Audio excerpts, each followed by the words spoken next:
Hello and welcome once again to Lower League Lingo on All for Women's Football. It has been, would you believe it, since the start of the season, a weekly show that we've managed to cobble together. And here we are, just around the festive period. And we thought, what better time to have a little bit of a reflection of what has been. But whilst we're waiting to run through that, it'd be a good idea to say hello to the gang once again. We've got Gareth and John, our Northern and Midlands representatives in general, and they are here today. Gareth, how are you, sir? All well? Yeah, very good. Thank you very much. How are you? Loving life, loving life. And John, good to have you back with us as well. You okay, sir? Yeah, very good. Thank you. These weeks move so quickly. It's nice just to stand back and just have a little summary of things as well.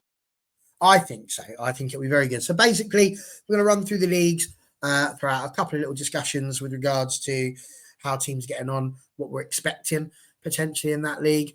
So yeah, it's going to be a little bit different. So if you're coming in expecting 6 teams or 6 clubs, 6 matches to have been mentioned, it's probably not going to happen. So don't be expecting any of that. But we are going to look through all of the leagues and whereabouts they are. And we're going to start, as we always do, with tier 3, move our way through tier 4, and then we're going to look at some of the tier 5 teams and leagues that we've already looked at so far this season. And then we'll have a little view as to what might be coming next year. But for now, let's move on to the Northern Premier, which is a great place to start. And we will go to Gareth to have a little conversation about this one. It's interesting, obviously, because there's only the one change as such as, and please don't cry, John, the Sporting Cowser move up above Stourbridge, knocking Stourbridge into the relegation zone. I'm not laughing at Stourbridge, I'm laughing at John, I'm sorry. But one little switch there, and that is all. So, Gareth, we'll let you kick off and then we'll let John come in and talk about the Midlandy sort of teams there. But when you look at the Northern Premier, what's sticking out for you in that league? I think what sticks out for me, there's 3 things really. The first is just how close it is at the top. Burnley there with a game in hand, but if they win that game in hand, they'll go level on points with Wolves and only a point off Forest. So 3 good teams, 3 fantastic records, all kind of pushing for a title. That may be a recurring theme of things that I choose to talk about as the evening goes on. But ordinarily, and again, this may be something that I kind of call back to later. Ordinarily, if we get to Christmas, and there's usually a clear favourite for the title that's emerged. But I don't know if there's anyone that can hand on heart say with any sort of real confidence which of those teams will end up winning the title. Obviously, Forest there with points on the board. They've not lost a game yet, but that obviously we all know that things can change and things happen. The second thing is that relegation battle. Halifax were kind of the third point, really. They seem to be adrift at the bottom, 6 points from safety with, sort of 12 games to go when they've not picked up a single win. Looks tricky. Not beyond the realms of possibility. There's Stourbridge, Castle, Hull, for example, down there. But we've got 4 teams within 4 points of each other for that second relegation spot. So Stourbridge are there now, but there's no one team there with a particularly worse goal difference than the other. Hull, Castle, Stourbridge, all very similar in terms of goal difference. West Brom's obviously better and Halifax worse, but that relegation scrap looks like it's going to be tasty as well. And yeah, I think that sort of mid-table is kind of shaping up quite nicely as well. So instead of having one team run away with it, we seem to have a title race, and then we've kind of got a strong looking mid-table there and a good looking relegation scrap as well. So yeah, it's a proper fight, a proper battle, and lots of stories to follow as the season goes on. I think so. I think there's, like you say, lots of little threads and strands on which you could pull in order to get some form of story out of it. But John, when we start looking at it from the Midlands point of view as well, I mean, obviously there's still FA Cup matches to be played when they come back. So there's precious few games that are going to be played in the first couple of weeks. I mean, Nottingham Forest will play Burnley, but that will be in the FA Cup, not in the Northern Premier. So it's almost like a dress rehearsal for when that game comes around again. And obviously West Brom have the option to go to, well, not the option, they will go away to Manchester United after a couple of weeks in the FA Cup also. So there's lots of little games coming in around there. But it does mean that there's not going to be huge changes at the top for the first couple of weeks, but there will be potentially teams coming up from underneath who might add little bits of pressure there. But I think from you, I would like you to talk to us a little bit about the relegation side of things there, purely because two of your bingo teams are in that bottom five. So naturally it will mean that two of them are mentioned, but also because it does look very Midlandsy towards the bottom there, with really just Halifax and Hull sort of representing the north there. So what are you making of what's going on down the bottom in there, and what do you expect to happen? Because from West Brom downwards, all of them are in with a shout still. Yeah, absolutely. I think first of all you have to take your hat off to Hull getting some points on the board early. They've never really been in contention of being relegated. They haven't really been spoken about as the relegation candidates. It's always been Halifax, Stourbridge, and Calcio. It's like we know which two of those three.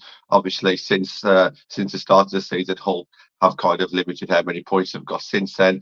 Whilst Calcio, on the other hand, have had a good run of form. They've got that draw against Derby, and obviously a couple of wins as well on top of that. So it is very, very tight. Halifax do unfortunately look like they're doomed. They've lost their captain, Lexi Harrison, this week, and their fantastic goalkeeper, Jamie Lee Bamford, as well. So those two are obviously got other things going on now. So, good luck to those two players.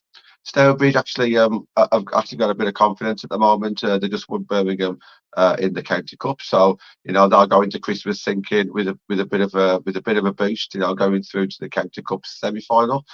And yeah, Calcio, I spoke to Andy Mulligan a couple of weeks ago on the radio, and he's feeling quite comfortable and confident as well there going into the league. What I would say as well is that the kind of the success story would be if whoever stays up out of Stourbridge or Calcio, if one of them stays up, the other one will probably go down. That team then has the option of a great summer, because if you're based in the Midlands, or especially the Black Country, the West Midlands, and you want Tier 3 football, you've only got one team to choose from. So at the moment, you might be split between going to Stourbridge or going to Calcio, which has kind of made both teams stronger, but not super strong. Whereas if one of those teams get relegated, they would like to think that, hang about, we can have a good summer here and push on even more. And that's what I do generally think will happen. West Bromwich Albion's obviously got a big badge. They've probably got a bit more money to spend if they want to, and it's a bit more of a desirable club in that sense. So that'll be in a different market. Whereas Calcio and Stourbridge, if they can succeed, then obviously they'll be in the league for another 12 months. Yeah, absolutely. Some big things happening there. And we spoke about the top end of the table there, but there is big things happening on the 5th of January when the Northern Premier returns, because Hull City will be at home to Stourbridge. So there's your proverbial 6-pointer right there. But equally, West Bromwich Albion will host Derby County that weekend as well. So weather permitting, there could be some big moments with potentially West Bromwich Albion pulling themselves a little bit clearer.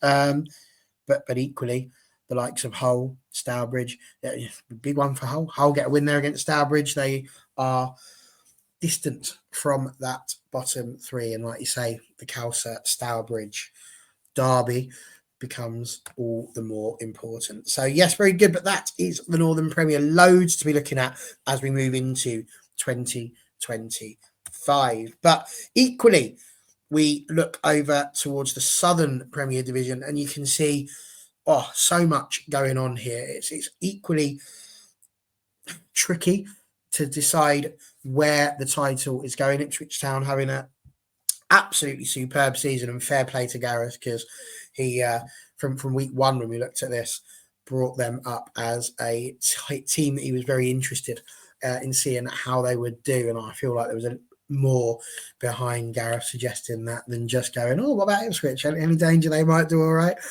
So very good there from Gareth.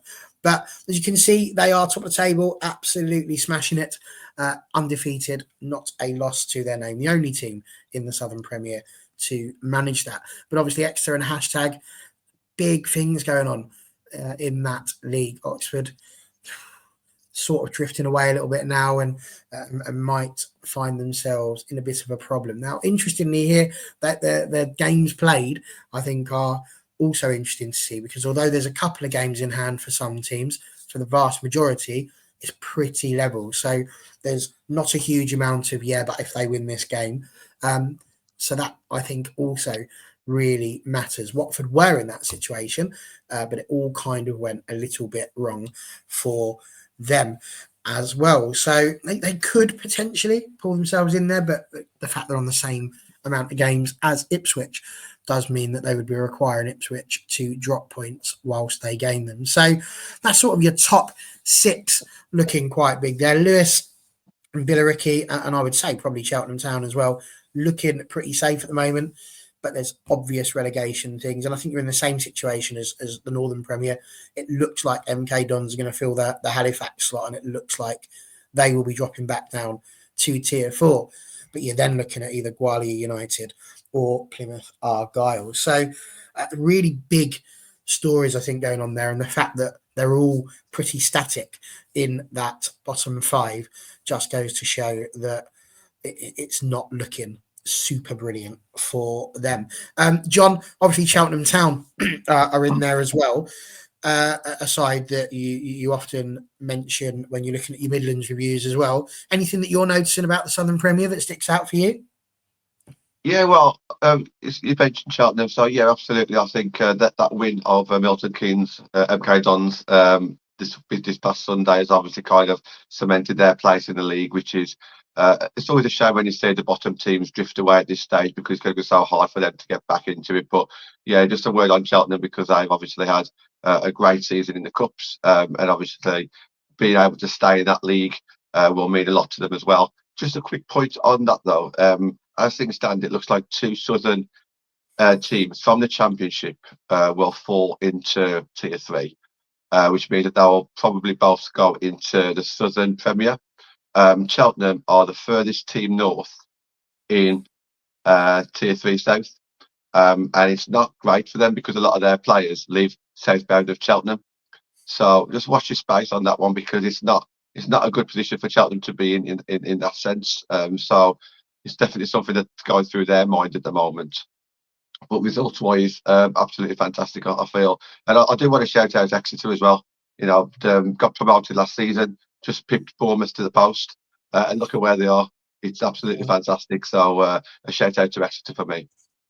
Indeed, that famous Midland side, Exeter City, for sure. But yes, you're right. They've done incredibly well. And again, looking at some of the games that are coming up when the Southern Premier returns on the 5th of January, it's amazing. We've got Ipswich against Exeter. That's literally the curtain raiser for 2025 there, and very much so. I mean, Ipswich will remain top whatever happens there, because there's no way Exeter are winning that like 20-0, which they would need to in order to get that switch around, but could pull the level on points, which would be very interesting indeed. And of course, down the bottom, it's 11th versus 12th. Plymouth will be facing MK Dons, and you kind of, I don't want to over dramatize it, boys, but I do kind of wonder if that's sort of MK Dons' last chance saloon. If they can get points against Plymouth, get 3 points, be on 4, you kind of, it turns your season around. We've seen it before in many places. You get a good second half of the season, get a few good results together, and all of a sudden the world looks a lot greener. But lose to Plymouth Argyle, and you do kind of fear that will be that for MK Dons. But hopefully it will be a little bit more exciting than that.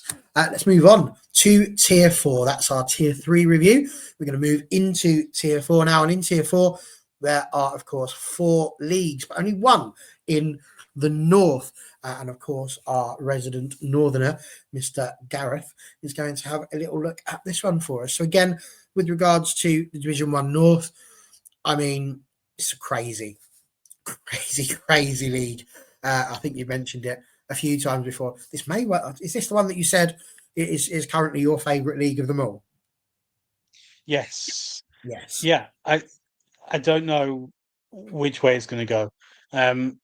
Every week there's new teams in at the top. Chorley are top this week. Last time we spoke, Leeds were top. The time before that, we spoke, Cheadle were top. Before then, when we covered it, Middlesbrough were top.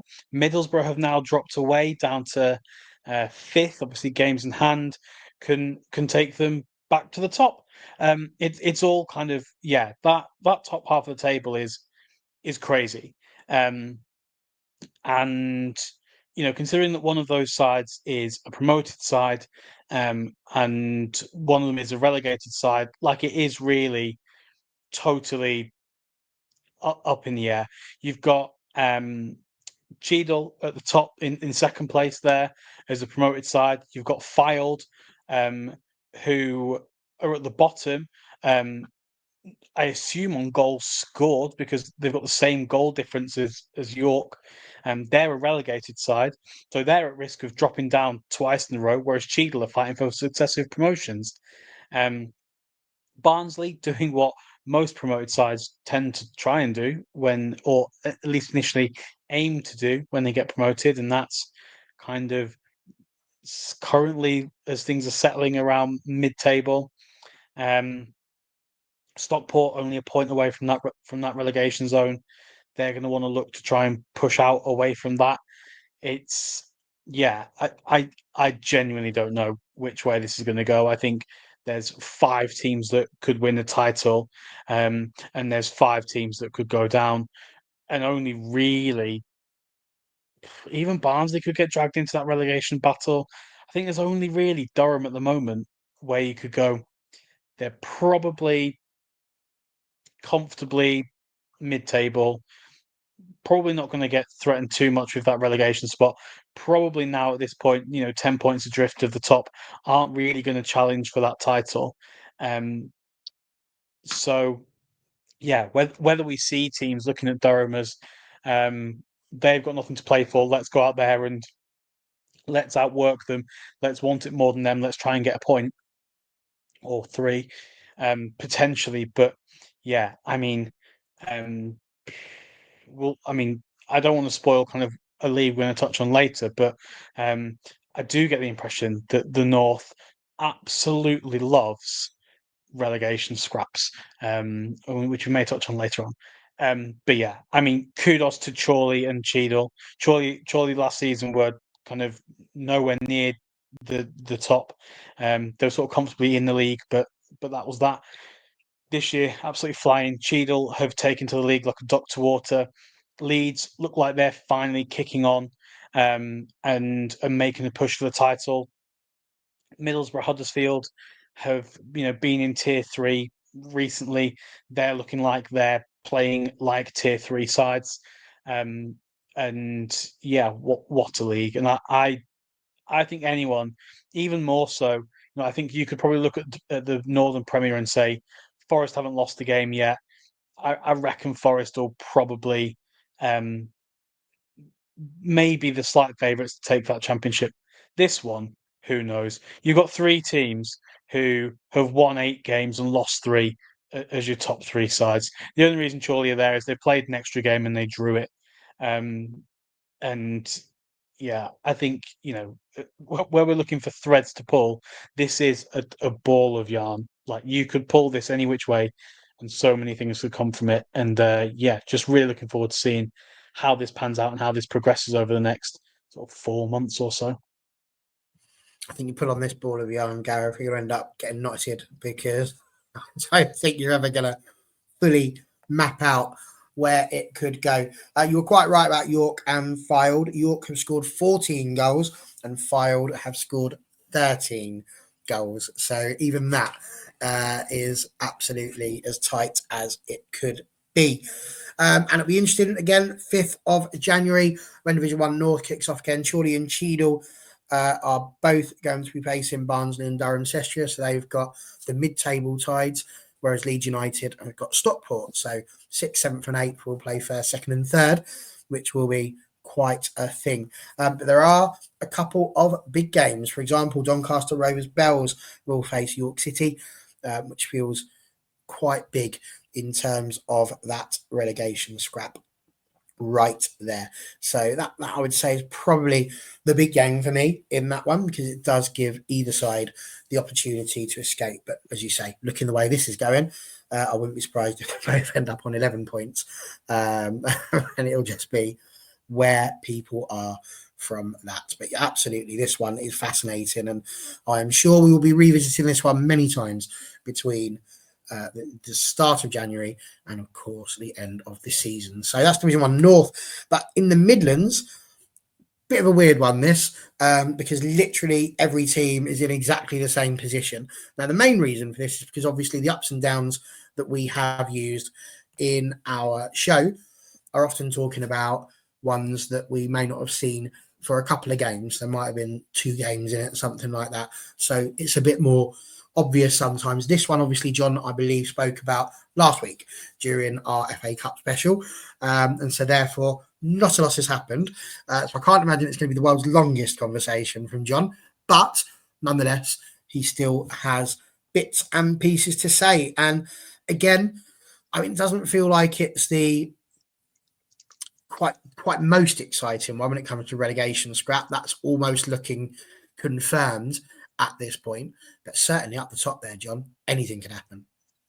Well, much like what Gareth said earlier about Division 1 North, every team has been at the top in the last 4 or 5 weeks. So Northampton, Peterborough, Leafield and Loughborough, they've all kind of jockeyed between each other, and that's continuing to be the case. And they will all need to play each other again, apart from Northampton and Leafield, who have played each other twice already. But the rest of those teams will all still need to play each other. Barnsley is creeping up as well. I think they got off to a very shaky start. They should really be in the mix, and unfortunately they're not. However, at the moment they're still capable of winning any team above them as well as below them. So they might still feel they stand a bit of a chance in this title shout. But yeah, Loughborough, with several games in hand, still look in charge of this league. So yeah, not too surprising, but it's great to see the likes of Leafield or Northampton, who haven't really been title contenders in the past. I think you do have to consider them as title contenders. A little bit lower down, so we can see Sutton down there as well. So it's spoke about Barnsley. Barnsley won Sutton on the weekend. It's a Sutton Coalfield derby. Barnsley won 3-1. And what I liked about this was Barnsley tweeted comfortable 3-1 win. And I thought that's a little bit disrespectful, but not so much disrespectful that it's a bad thing. And in fact, I kind of turned to actually liking it. It's a bit of a rivalry there. So I imagine Man United tweeted out a comfortable win against Man City. I think that'll be very interesting to see. So yeah, I'm sure there's a bit of a story behind that one. But yeah, great to see all the derbies, obviously, with it being a Midlands-based league. There's a lot of local derbies there. And yeah, just towards the bottom, you did mention Lincoln and Moors, and Moors aren't fully out of it, but it does look very, very awkward for Solihull Moors now. A lot of those players have actually gone to Solihull Sporting, and you'll see that league a little bit later in the show. So lots going on. A lot of teams are getting stronger, but towards the bottom, it is looking at the moment like just those 2 teams. No, absolutely. And I think there are numerous things going on the 5th of January again when the Division 1 Midlands will return. There's definitely a theme here in the WNL. And the big ones, Lincoln City are home to Worcester City on that day. So again, much like with MK Dons and some of the other teams we've spoken about at the bottom, big opportunity for them to try and reel in some of these teams that are just on the cusp there, and by some I mean Worcester. So there we are. That's a big one for them. Equally, Sutton Coalfield will be playing Notts County, which may not seem like the world's biggest match, but for Sutton Coalfield, it's an opportunity to potentially try and climb the table just that little bit more, or to decide basically whether or not they're going to be in a battle for 8th and 9th. And of course, right up there at the top, Leafield Athletic will be facing Loughborough Light, which, as I say, in itself is just absolutely massive. So yeah, really looking forward to that one. And I've said the wrong Lincoln. It's actually Lincoln City are playing Solihull Moors That's the one there that's going there. It's Lincoln United that are playing Worcester City. That's the drama, having two Lincolns in there. That's where it goes a bit wrong. But either way, for Worcester and for both Lincolns, the relegation battle is going to be fierce as we move into the 5th of January. Right, we'll run you through these fairly speedily. But the Division 1 South East, similar sort of dramas going on there. Real Bedford have really turned it on, as you can see there. But again, the promotion is by no means secure. Actonians look like they've taken their foot off the gas and are struggling somewhat, dropping down into 3rd, having only gained, I think, 1 point in the last couple of games, while Real Bedford and Chatham Town have done incredibly well and have those games in hand to extend that lead. London Bees have done well as well, but to be honest, we'll be requiring both Bedford and Chatham to drop points. Equally, the same for AFC Sudbury. QPR also having a pretty good sort of middle of the season, but again, looking off the pace somewhat. When you go down towards the bottom, Ashford Town did record a win recently, which is great news for them because they have been, as you can see, losing a lot more than they have been getting points for. Ditto London Seaward. Cheshire United looking like the only team that could potentially be pulled back. Cambridge United and Norwich City very much so, pulling away from those bottom two, and it'll be very interesting to see how that gets on. So yeah, in terms of big matches, they do have another match coming up on the 18th of December, but that is a cup match and is therefore nothing to do with the league. But again, some really big things going on there. Actonians will be playing AFC Sudbury, so for them that is quite large. And Cheshire United have got Cambridge United, so they will very much be hoping that they can pull a little bit closer to Cambridge and a little bit further away from both London Seaward and Ashford Town. But Seaward will be at home to Norwich City, who are by no means unbeatable. And so therefore some big stuff happening there. And Ashford Town also playing Dulwich Hamlet. So you could argue there are definitely some opportunities there for both sides in the bottom two to pull themselves out of danger. I'm the lucky one. We can't just have a Division 1 South. That needs to be split into two. So we've got Division 1 South West. And again, we'll have another quick look at these guys who, as you can see, this one a little bit, I don't want to say more exciting, but certainly a little bit more open at both ends of the table. AFC Bournemouth haven't played, I don't think, for the last couple of weeks and still maintain what I would call a stranglehold on the division. They've got a 4-game swing there with Swindon, who are on the same number of points, haven't touched their goal difference. And I mean, they literally need 1 point out of those 4 games in order to maintain an advantage. So you would certainly look at this league and think that it would appear that Bournemouth are going to go on to win it again as the only unbeaten side, indeed 100% record in the division. But Moneyfield's certainly not a million miles out of it, and a slip from Bournemouth and a good run from Moneyfields could very well see them in the money as they have the opportunity to make it up to Tier 3. Keynsham Town working hard, but again, I think they might struggle just a little bit. It might be a little bit too late for them. Southampton women not having the best of times, no points, and certainly looking like they are destined to drop to Tier 5. But you have Portishead Town, Bournemouth Sports and Abingdon United, all three of them very much under the cosh there, and Bournemouth Sports with really quite a good bunch of points coming up there, and the draw that they managed against Swindon Town, unbelievably, right? Look at them up there in second. That little 0-0 draw for them was enough to pull them out of the relegation zone, with Portishead Town dropping in thanks to a defeat by Keynsham. So big results going on there. In terms of matches to look out for, doesn't look like there's huge ones just there. Portishead and Worthing.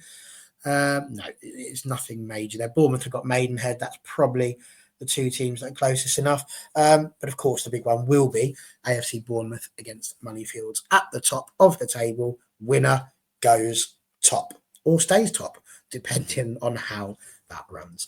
So there we go. That is Tier 4 complete. We are going to, like I say, have a little look at the Tier 5 leagues. We're not going to spend ages chatting about them because it's been a half-hour show already, but we are just going to run through them. Just so you've got a little bit of an update as to some of the leagues that we have looked at. And we're going to kick off with Gaza up there in the northwest. And, of course, on this one, Gareth, some big situations there. You've got Wythenshawe and Darwin, who are a little bit like Tyson Fury and Alexander Usyk there in their big match that's coming up on the 21st. So talk to us a little bit about the Northwest, because you did mention they like a good relegation scrap as well. Looking at that one, like it's one from almost 10, it feels like. I mean, it's not, but you know what I mean. Yeah, I mean, Bury were bottom of the table a few weeks ago and they're 6th now. So that relegation scrap is literally more than half the league are within 3 points of the drop. You've got FC United there, who only have 5 games left of the season, which seems a bit mad. Salford as well, only 5 games left of their season. So you suspect that they potentially could be the two if kind of Crewe, Fleetwood, West Didsbury can pick some things up. But yeah, I mean, there's so many teams down there. It's a real scrap, and I genuinely can't call it at all. I think that I think it's going to come down to the wire. It's going to come down to one surprising result or something along the way that will determine that relegation battle, especially with only one team going down because, unfortunately, at the start of the season, Blackburn Community folded, hence why there's only 11 teams and 1 relegation spot rather than 2. At the top of the table, it's been a bit crazy. So Wythenshawe went back to the top of the league this weekend. I know it says it's even, but that's since the last time we spoke about it. But since then, after the Darwin game, we're top, dropped back down after having a postponement, beat Salford at the weekend, moved back to the top. So, unbeaten going into 2025, start the new year with a trip to Gig Lane at Bury. So, yeah, some good things there. Darwin, casting Curzon Ashton aside pretty comfortably at the weekend. I think they won 4 or 5-0, 5-0, I think it was. So a pretty commanding result from them. And so, yeah, at the top, it's looking hot. Wythenshawe, you would imagine in control with those 2 games in hand. Those 2 games in hand, I believe, are West Didsbury and Fleetwood, off the top of my head. So yeah, you would expect that they are in control, but Darwin are just there waiting for any sort of mistake or slip up. With a biased head on, hopefully there are none, and hopefully it's a relatively easy title battle. But yeah, Darwin will be hoping there's a slip up there. But yeah, for me, this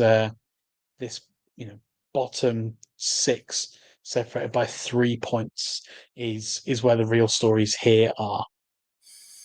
I mean, let's be fair. Darwin are going to be sitting there and hoping that you don't win this title by 1 point, because if they do, that fielding an eligible player is going to feel like, well, awful, I would imagine. So it'll be very interesting to see how they get on. There's only 4 games being played on the 5th of January. Wythenshawe will be away to Bury FC, who, like you say, were bottom, moved up to 6, so could very well see themselves drop back down a couple of 100 places if they don't get a win. That's just the situation they are in.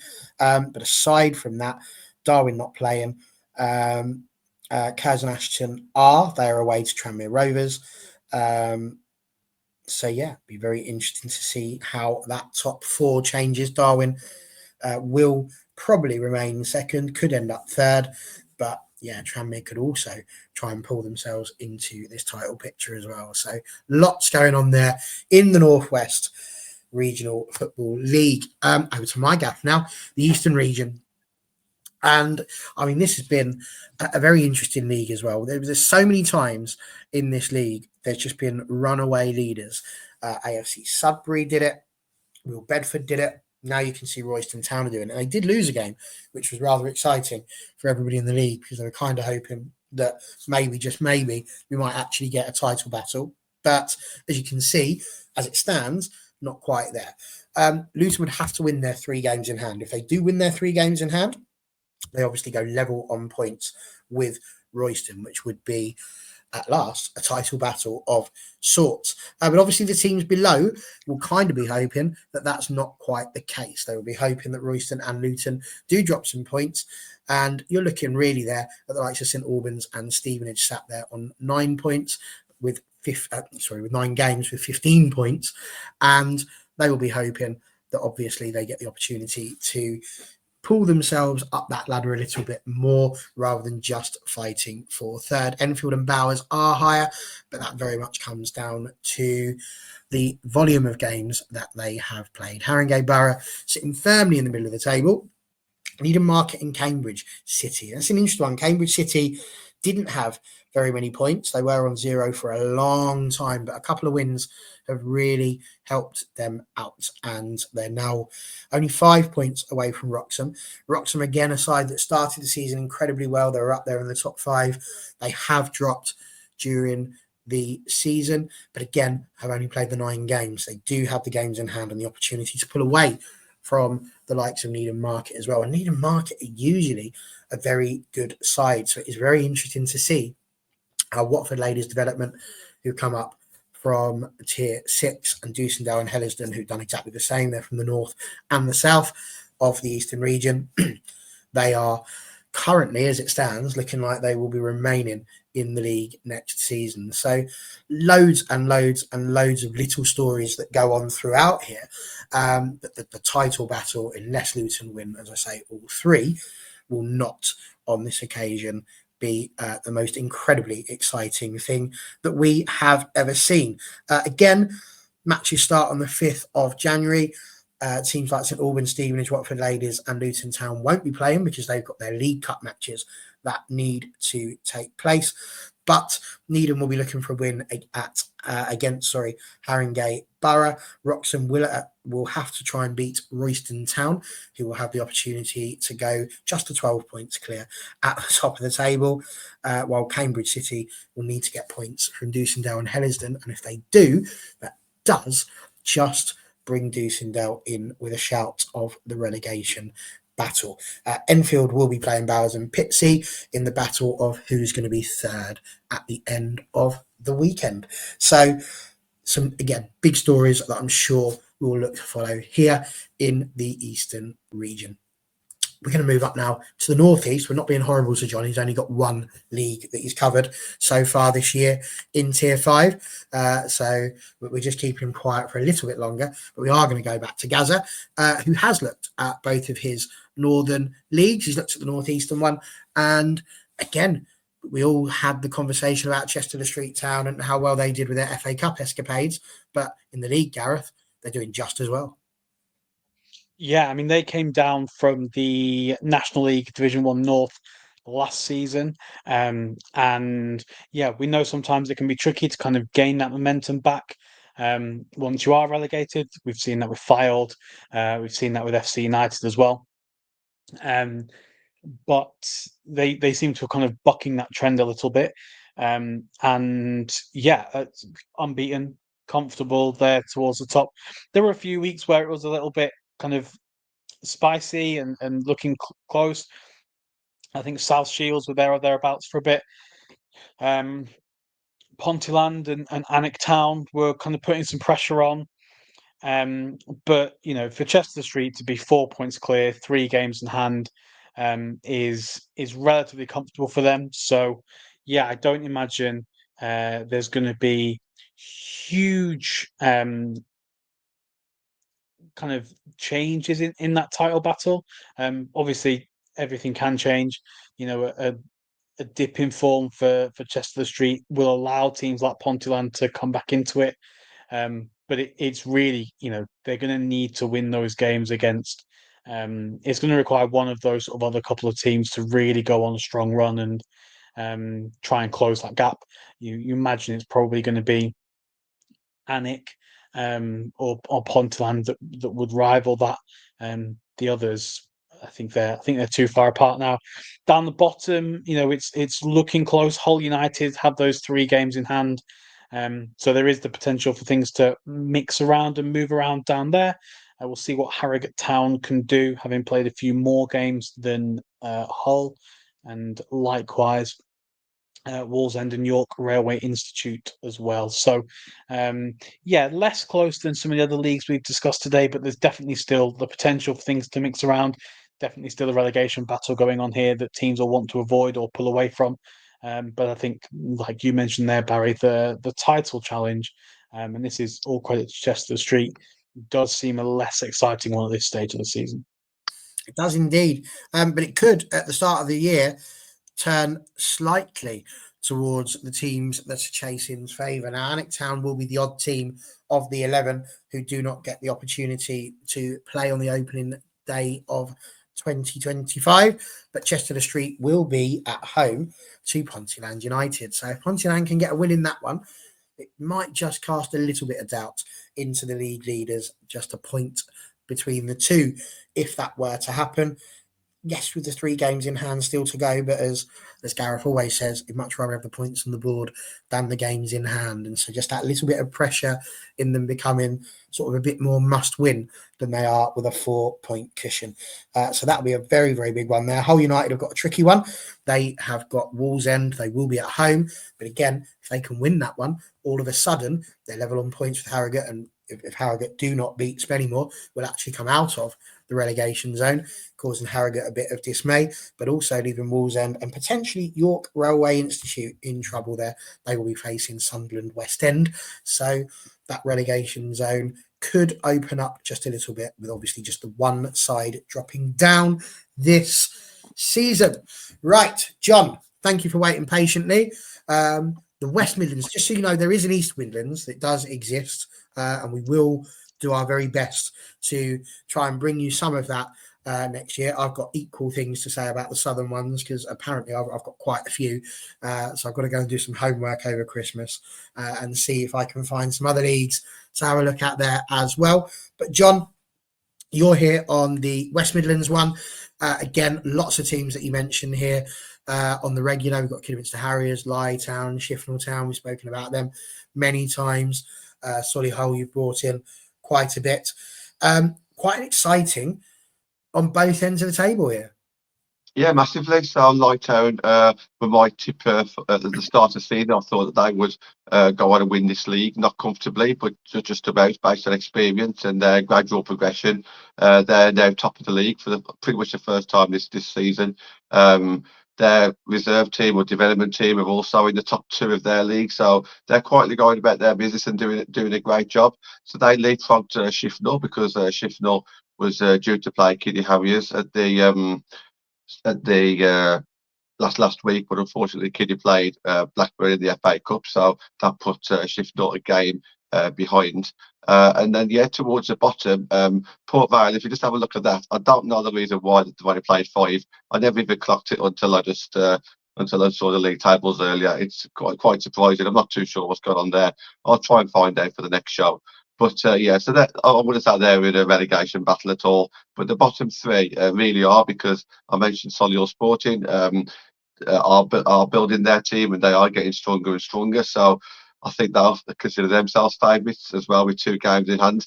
And it is just a great competitive league at the moment. You know, all the teams are getting stronger. They're signing players from National League level, and you know, these players are choosing to come to Tier 5, not because they're not good enough for Tier 4, but I think what they've seen is they've seen a project at Lye, they've seen a project at Kiddie.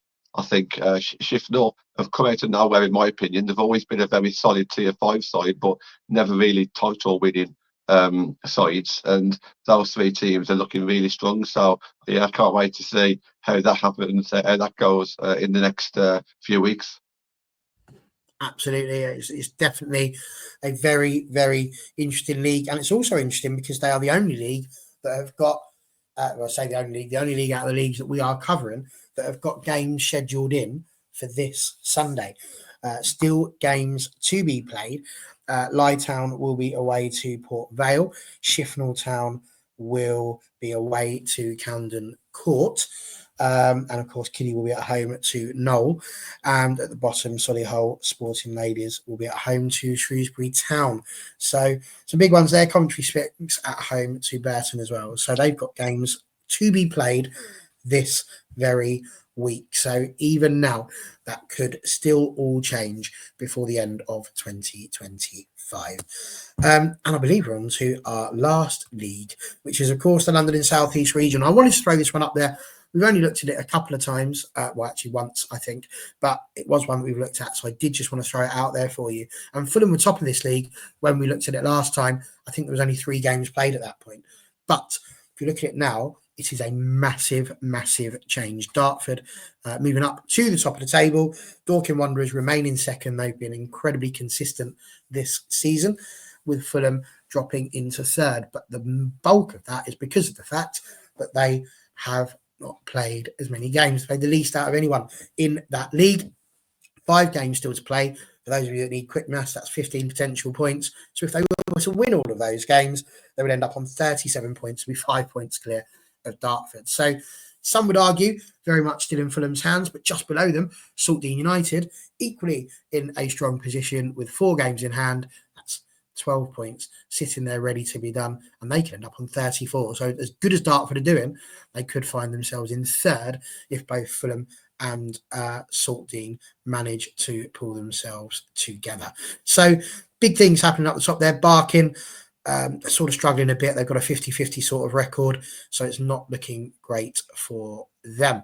When you look at the bottom, Haywards Heath are, and I've not seen this for some time, on -2 points, which is never the most ideal things. They're for defaulted matches that happen, both of them against Dartford. And as a result of that, it has meant that they are below 0 points, which is never great, especially when you're halfway through the season. It doesn't look great for Haywards Heath. I've got to be honest, it does look like they will be making the drop into Tier 6. But Ashford United and Sport London are very much in with a shout of going down with them, as are New Haven, and that will be a very difficult one for them. They will start to see the year with League Cup action on the 5th of January, so not a huge amount obviously going to be happening in the league on that one. But on the 12th, the week they come back, probably the biggest one there being Sport London facing New Haven. So they will be given the opportunity right at the very start of the year to try and pull themselves out of the mire and give themselves that opportunity to escape. And that, boys and girls, is our roundup of all of the leagues that we have covered here on Lower League Lingo over the last 18 weeks. And what an 18 weeks it's been, boys. I'm not sure. I don't think there's probably going to be a show next week, mainly down to the fact that who wants to be watching us on Christmas Day? I would imagine precious few. There's more important things to be doing. But there may well be something that goes on. Just in case there's not, Gareth, what would be your highlight, do you think, of the year so far in terms of Lower League Lingo? I think it's been some of the FA Cup games that we've covered. I think there's been some real nice stories there. I think, it's a fantastic competition. And yeah, I think it's a shame almost that we now move into the business end of the competition.